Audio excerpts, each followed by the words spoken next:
We are here today again at the Global Innovation Center of Xeikon here in Belgium. It's their headquarters. And I have the pleasure to be talking to their president and CEO, Mr. Benoit Chatelard. Hello, Mr. Chatelard, and how are you today? Hello, Jacques. I'm very well. Fantastic. Thank you for having this little talk with us. And first question of the day, of course.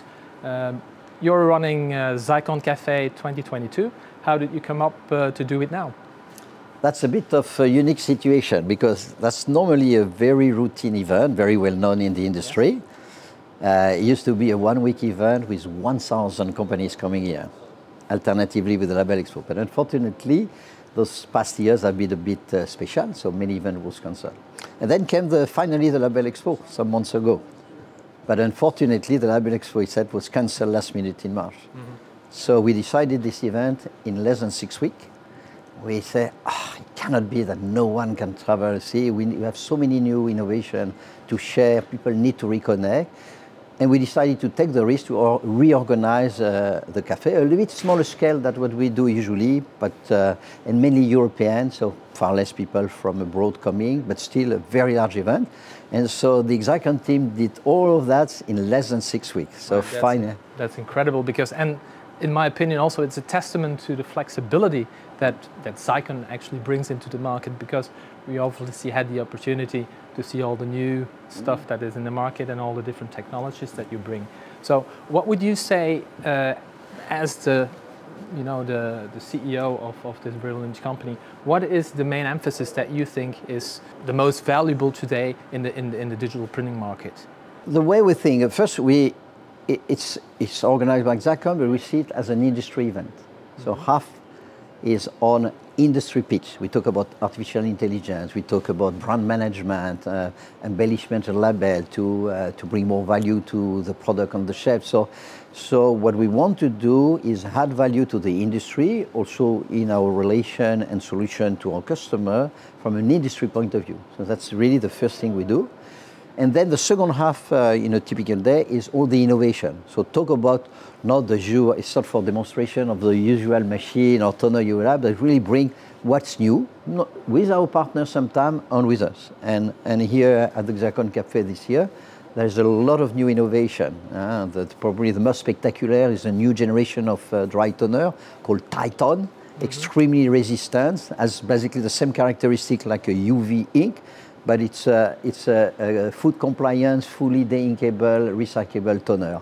And with that you can do paper sachet and print and put it on the shelf directly, just to take an example. So it's about industry trend and industry knowledge and innovation to our label market. That's the concept. Yes, obviously you have a vast portfolio.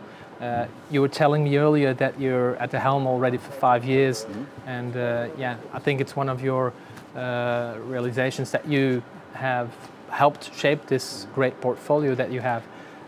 So what types of technologies do you all have in this portfolio for the label and packaging industry? You have different type of technologies, right? Yes. Like inkjet and of course everyone's known for the dry toner, but which ones? Yeah, we got two family. Dry toner technology with various variation, and we have the fastest toner machine on the planet, so which has increased like 50% just less than 2 years ago, and we have continuous roadmap to go even further. And then we got the inject technology, UV. So we play today on those oats, and what we have in development is to move to the water-based. Now we master the water-based technology in another line of business, which is very close to label, which is the packaging. It's not part of the program today, but in fact in the corrugated zone behind, we have our new solution called IDERA, which is a very high-speed inject technology, water-based, one-pass machine.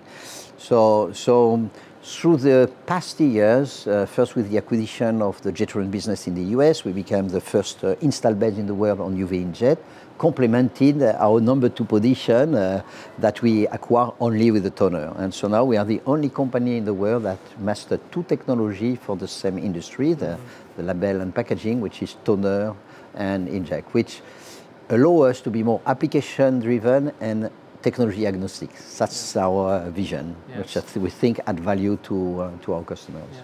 So one of the important things that I heard here of this 3 days of Xeikon Café one of the hot topics is sustainability, and of course with your technology you do a lot of food compliance as well. So that is fantastic to hear that this is all available for the printing, the digital printing industry. Maybe one little question for you here, Benoit, if I may. I was always curious, you know, you hear sometimes a lot of the international companies within the printing industry also often have like French CEOs on the helm of their HQs. How come? Is there a secret to that? Tell us.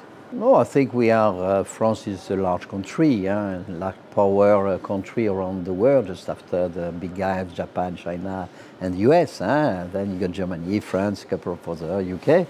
So obviously, through university, size of the industry, whether aerospace or automotive, we are very good in coding, telecommunication. So there is an economy of scale, so we statistically have to produce. I will not be arrogant and say that it's because of the genetic of the French that this happened as a result of the scale. Nevertheless, there is a lot of people who will tell you that there is quite interesting courses for engineer. We produce very good engineer. There is other domains, so that's helped the industry. We're probably not as good in, we used to be not as good in development, coding. Financial institutions is very strong, insurance, large banks. So we have some verticals, and so we have produced some. And here in Belgium, there's a couple of opportunities that ended in the hand of some French. So that's nice. Thank you for this short interview, and hope Thank you very much. Be able to speak to you soon.